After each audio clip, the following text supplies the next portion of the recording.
عالم کعبه یعبدون صلوات بر محمد و آل محمد اللہم صلی علی محمد. عزیزان محترم، ہماری ماہ رمضان میں مجالس کی گفتگو سیرہ اہل بیت علیہ الصلوۃ والسلام سے جاری ہے، اور آج کے چند دقائق ہمارے پاس ہیں. اس میں ہم امام جعفر صادق علیہ الصلوۃ والسلام کی زندگی سے جو درس ہے کہ ہم کیا درس لے سکتے ہیں. درود بھیج دیں محمد صلی علی محمد علیہ محمد. عظیمات امام، میں نے کل بھی آپ کی خدمت میں عرض کیا کہ 5ویں اور 6ٹھے امام کی زندگی اس ٹائم زون کے اندر ہے کہ جہاں پر یہاں پر ائمہ نے علم کے دروازوں کو کھولا. اور آیت اللہ وحید خراسانی اپنے درس خارج میں ذکر کر رہے تھے کہ شہادت امام جعفر صادق علیہ الصلوۃ والسلام کا دن تھا، اور انہی ایام کے اندر فرماتے ہیں کہ عجیب جو ہے وہ بعض رائٹروں نے اور بعض مفسرین قرآن نے لکھا ہے کہ دین کامل ہوا اس دن کہ جس دن قرآن کی یہ آیت نازل ہوئی، یوم اکملت لکم دینکم، آج ہم نے تمہارے دین کو کامل کر دیا ہے، آج ہم نے نعمتوں کو تم پر تمام کر دیا ہے اور تمہارے لیے دین اسلام جو ہے وہ پسند کیا ہے. یہ قرآن کی آیت ہے سورہ پروردگار. تو وہ فرماتے ہیں کہ نبوت اور رسالت اور امامت کا جو ہے وہ کام یہاں پر تمام ہوا، لیکن اصل جو علم تھا وہ اس وقت اپنے کمال پہ پہنچا جب یہ صادق آل محمد کرسی پہ آ کے بیٹھا. کیونکہ امام کے لیے جو صادق ہے وہ آسمانوں کا اسم ہے.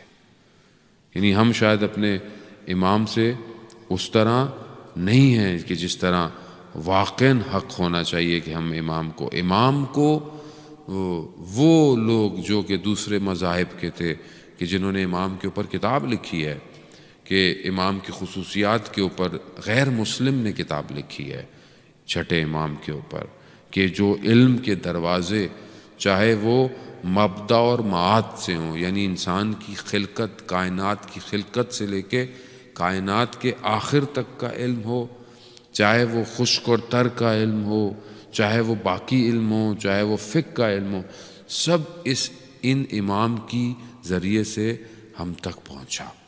اور امام نے ایسے شاگردوں کی تربیت کی کہ جس میں مشہور ابی بصیر اور زرارہ اور حشام کے بڑے بڑے متکلمین ان کے مقابلے میں، بڑے بڑے فلاسفر ان کے مقابلے میں مجبور ہو گئے.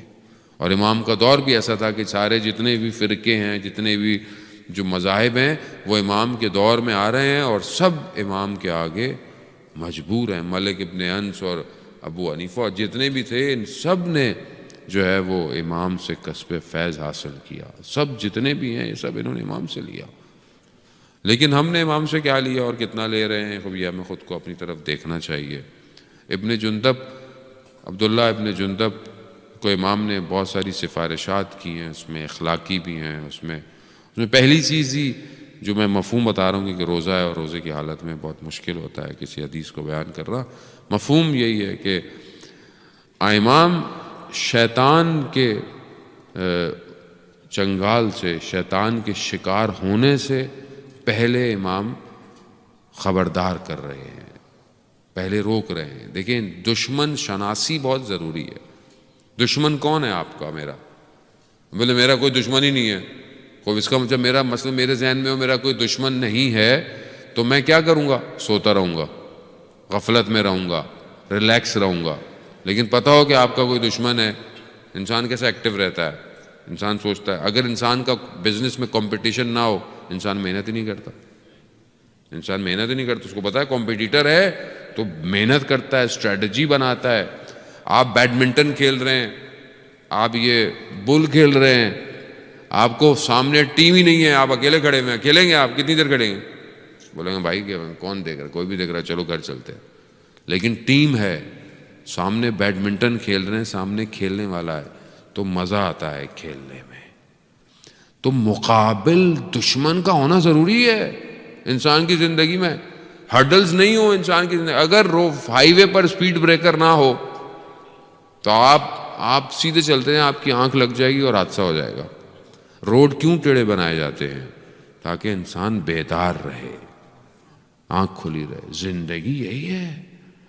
خود دشمن ضروری, امام پہلے دشمن بتا رہے ہیں. دشمن کون ہے؟ شیطان تمہارا دشمن ہے, اور وہ کسی بھی وقت تم پر حملہ کر سکتا ہے. اور کیا کرتا ہے, اس کا کام کیا ہے؟ روایات کی روشنی میں مفہوم بیان کر رہا ہوں کہ نیکی سے دور کرتا ہے. سب سے پہلے نیکی نہیں کرنے دو اسے. نماز کا وقت ہے, کسی اور کام میں لگا دو. روزہ ہے, رکھ لیا, اب روزہ خراب کرو اس کا, غیبت کراؤ اس سے, کوئی بات ایسی کرا دو تاکہ اس کا روزہ ختم ہو جائے. خوب یہ ہم ریلیکس نہ رہے ہیں عزیزان محترم. قرآن کہہ رہا ہے عدو مبین, آشکار ترین سخت ترین دشمن جو ہے شیطان ہے انسان کا.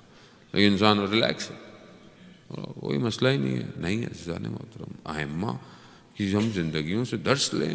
امام ہمیں متوجہ کرانا چاہ رہے ہیں. خود جب انسان نیکی نہیں کرتا یا نیکی نہیں کرے گا تو خود بخود غلط کرے گا. صحیح جب نہیں کر رہا تو غلط ہی کرے گا. انسان اگر اچھائی کی طرف نہیں بڑھا تو انسان کہاں بڑھے گا؟ غلط کیا ہو. تو شیطان یہی کام کرتا. کبھی بھی آپ نیکی کرنا چاہ رہے ہو اور آپ دیکھیں کہ نہیں کرنے دے رہا, آپ قرآن پڑھنا چاہ رہے ہیں, کوئی فون کال آ گئی, کوئی میسج آ رہے ہیں خام خواہ, آپ سمجھ دیں کہ کوئی چیز ہے جو مجھے اچھائی سے روک رہی ہے, آپ اچھائی کی طرف راغب رہیں. انسان اچھا کام گھر میں جاتا ہے, آپ نے بڑی عبادت کی, بڑا درس لیا, گھر گئے, کسی نہ کسی بات پہ وائف سے, بچوں سے ہو سکتا ہے تلخ کلامی, تو آپ یہ سمجھ لیں کہ شیطان ہے جو آپ کی عبادت کو ضائع کرانا چاہ رہا ہے. آپ پیشنس, آپ صبر کریں.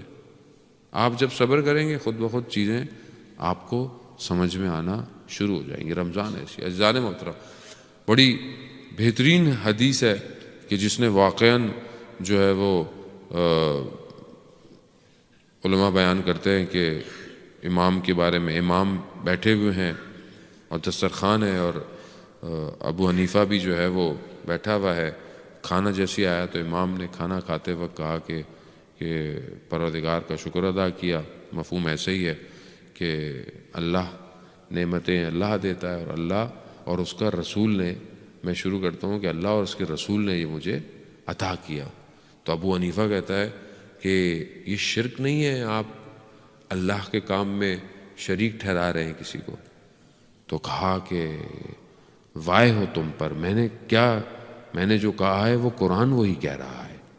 یعنی کتنی آیتیں قرآن کی یہی کہہ رہی ہیں کہ اللہ اور اس کے رسول کے ذریعے سے چیزیں تمہیں ملتی ہیں. یعنی وہابیت ہے کس پہ کھڑی ہوئی کہ بھائی کسی کو شریک نہیں ٹھہراؤ. اصل خدا کی عبادت میں شریک نہیں ٹھہرایا جاتا ہے انسان, نہ خدا کے ساتھ شریک ہے. خدا جب خود قرآن میں کہہ رہا ہے کئی آیات کے اندر کہ میں اور پھر اس رسول کے ذریعے سے انسان جو ہے, اور وہ صرف کہتے ہیں نہیں اللہ. اسی چکر میں وہ کہتے ہیں کہ نہ زیارت پہ جاؤ, نہ قبروں کی زیارت کرو, نہ فاتحہ پڑھو, یہ تو سب دنیا سے چلے گئے. ابھی اپنا کوئی مر جاتا ہے تو کھڑے ہو کے فاتحہ پڑھ رہے ہوتے ہیں, رو بھی رہے ہوتے ہیں, اور کہتے ہیں کہ رسول پہ نہیں رو, امام حسین پہ نہیں رو. عزیزان محترم کیونکہ فطرت کے مخالف ہے دین, فطری دین نہیں ہے, اس لیے کھوکھلا ہے.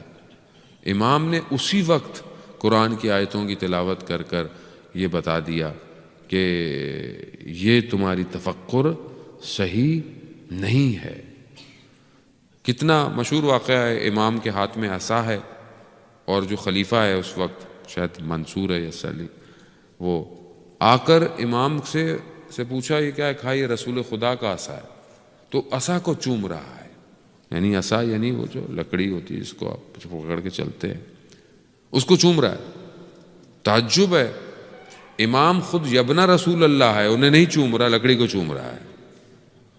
یعنی یہ ہے تقدس ماں بھی. آج ہم جو زریوں کی زیارت کرتے ہیں, آج ہم زری کو, وعلیکم السلام, درود بھیج دیں محمد وعلى محمد, اللہم صلی علی محمد.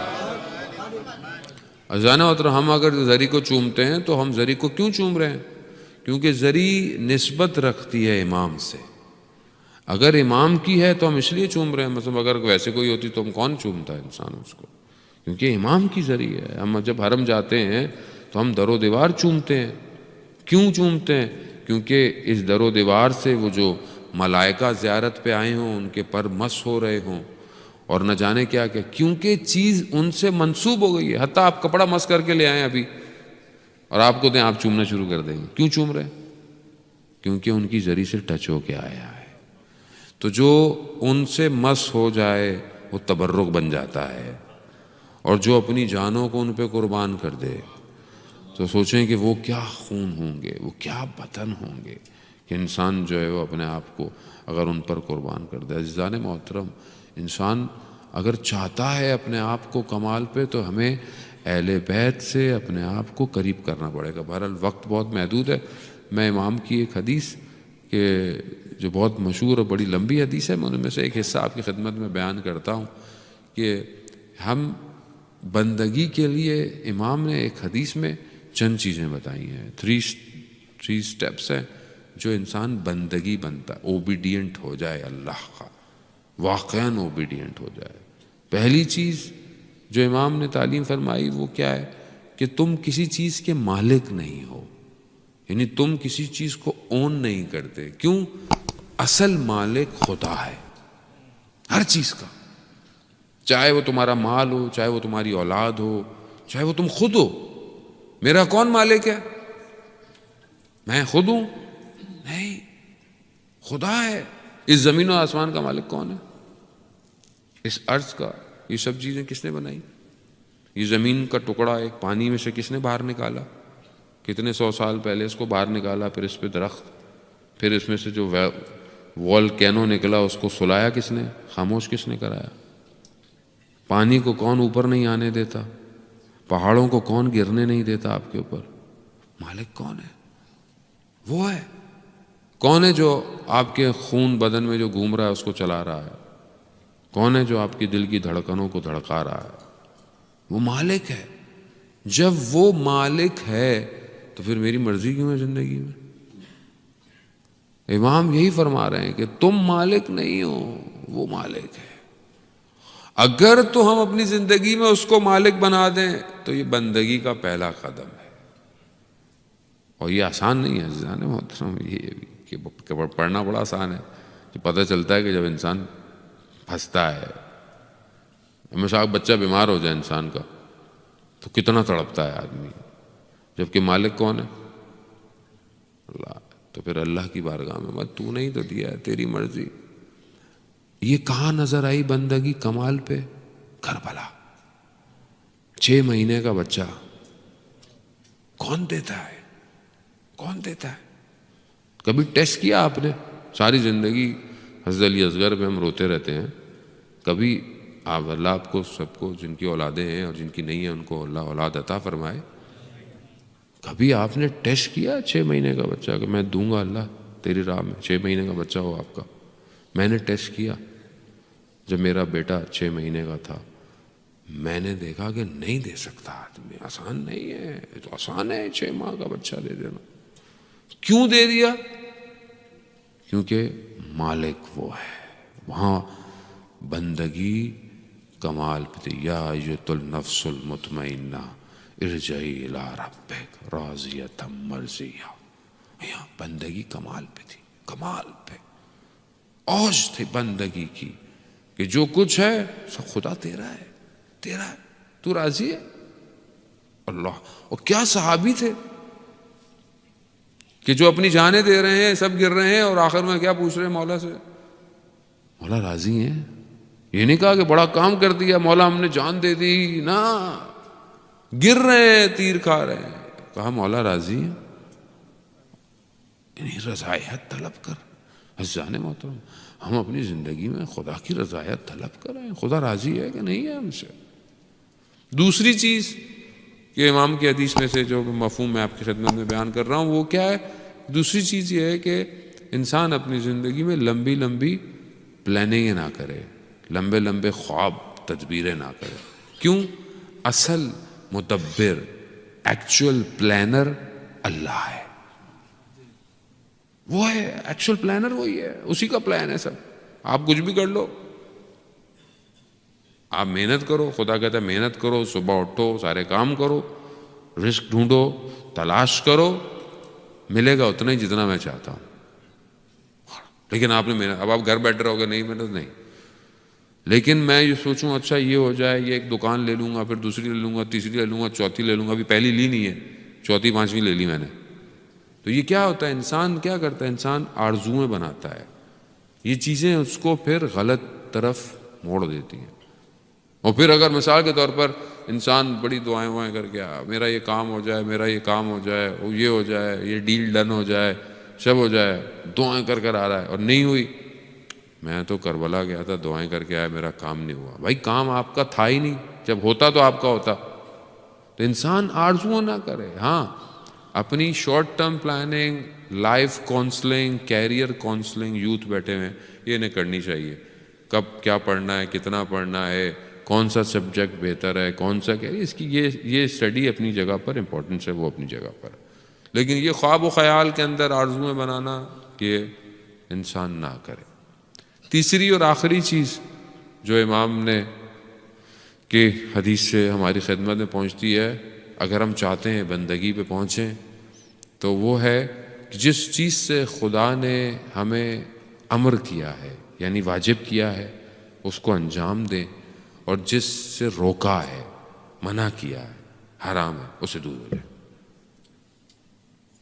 کہنے کو بڑا سمپل ہے، لیکن یہی نہیں ہوتا آدمی سے. جو چیز واجب ہے پوری کوشش کرتا ہے انسان، لیکن جو چیز حرام ہے اس سے دور ہونا بڑا مشکل ہو جاتا ہے آدمی کو.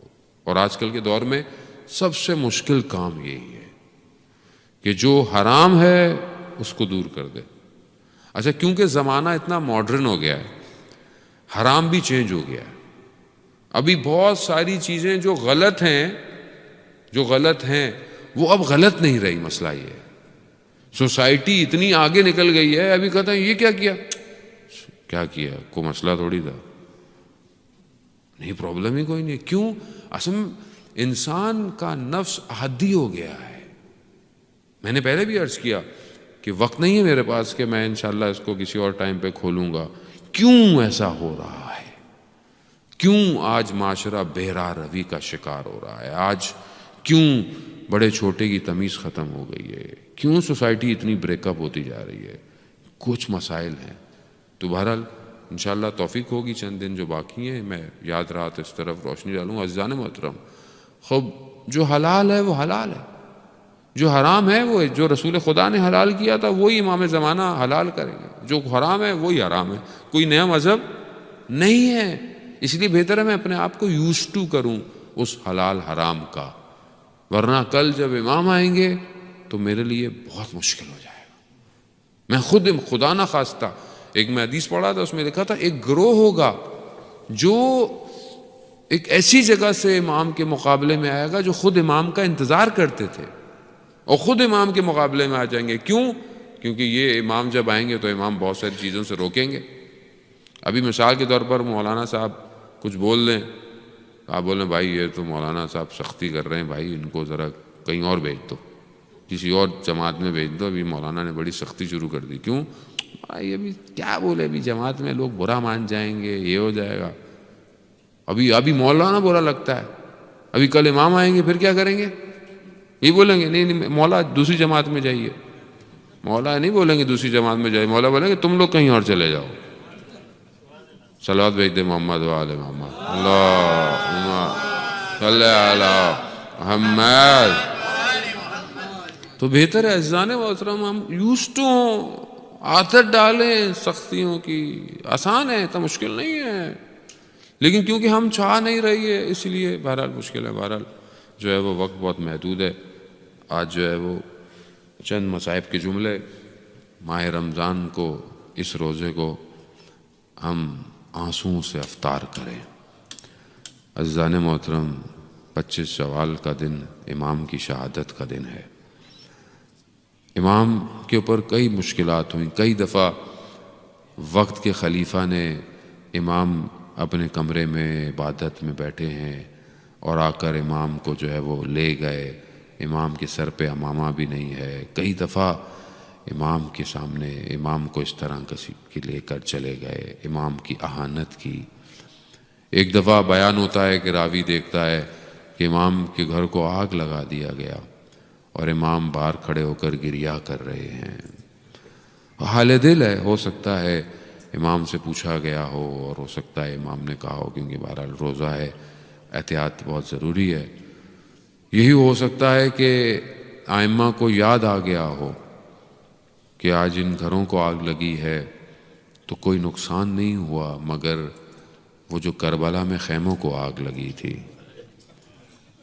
ہاں عزیزان محترم، کیسی آگ تھی کہ جہاں بچے خیموں سے دوسری طرف بھاگ رہے ہیں۔ یہاں تو امام کو زہر دے دیا گیا، امام شہید ہو گئے، امام کو دفنا دیا گیا جنت البقیع میں۔ یقیناً امام کی قبر آج بھی جو ہے وہ روشنی سے خالی ہے، لیکن ہمارا سلام ہو اس کربلا کی روشنیوں پر کہ خود تو جل گئے مگر ہمیں راستہ دکھا گئے۔ ہاں عزیزان محترم، ایک بچی ہے کہ جس کے دامن میں آگ لگی ہوئی ہے۔ راوی کہتا ہے کہ میں نے کوشش کیا کہ اس کے دامن کی آگ کو بجھاؤں، لیکن بچی دور بھاگتی ہے۔ تو میں نے کہا کہ اس نے کہا تم نہیں جانتے کہ میں کون ہوں۔ یہ بچی کون ہے عزیزان محترم؟ بس چند جملے اور التماس دعا۔ ہاں، جب اس بچی کو ڈھونڈنے کے لیے میری بی بی زینب مقتل میں رات کو گئیں، کیونکہ بچی نہیں مل رہی تھی، تو دیکھا بچی ایک سر بریدہ لاشے پر سو رہی ہے۔ بچی کو اٹھایا، کہا بیٹا آپ کیا کر رہی ہیں؟ کہا بابا کے سینے پر سو رہی ہوں۔ بچی تھی نا، جن کی بیٹیاں ہیں انہیں پتا ہے کہ بیٹی کیا ہوتی ہے، کہ باپ کے سینے پر سوتی تھی۔ کہا بیٹا آپ کو پتا کیسے چلا کہ یہ سینہ آپ کے بابا کا ہے؟ کہا میں مقتل میں بابا بابا کر رہی تھی، ایک بدن سے ہاتھ بلند ہوئے اور کہا الیہ الیہ، ادھر آ جا میری بچی، ادھر آ جا۔ الا لعنت اللہ علی القوم الظالمین وسیعلم الذین ظلموا ای منقلب ینقلبون۔ پروردگار امام زمانہ کے ظہور میں تعجیل عطا فرما، ہمیں ان کے ناصروں ان کے مددگاروں میں شمار فرما۔ پروردگار جو بھی حاضرین مجلس ہیں، محفل ہیں، ان سب کی شرعی حاجات کو جلد سے جلد پورا فرما۔ پروردگار ہماری کمیونٹی میں آپس میں محبت اور اتفاق کو، فضا کو قائم کرنے کی توفیق عطا فرما۔ جو بھی مشکلات ہیں کمیونٹی میں، جو بھی پرابلم ہے، پروردگار ماہ مبارک کی رحمت کے صدقے میں جلد سے جلد انہیں دور فرما۔ جہاں جہاں مشکلات ہیں قوموں میں، جہاں مومنین مشکلات کے اندر ہیں، پروردگار اس مہینے کی برکتوں کے صدقے میں ان کی مشکلات کو حل فرما۔ جہاں بھی مسلمان دنیا میں ماہ رمضان میں مشکلات کا شکار ہیں، پروردگار ان کو ظلم اور جور اور ہر چیز، ہر طرح کی مشکل سے انہیں آزادی عطا فرما۔ ہمیں کوئی غم نہ دے سوائے غم حسین کے۔ علماء اکرام، مراجع اکرام، جو بھی شخص اپنا خدمت کر رہا ہے دین کے لیے، اپنا وقت دے رہا ہے، اپنا پیسہ دے رہا ہے، اپنی ڈیوٹی کر رہا ہے، جو کر رہا ہے، جس طرح کر رہا ہے، یہاں پہ بھی جو اپنی ڈیوٹی انجام دے رہا ہے، پروردگار ان سب کو طول عمر اور توفیق میں ان کی اضافہ فرما۔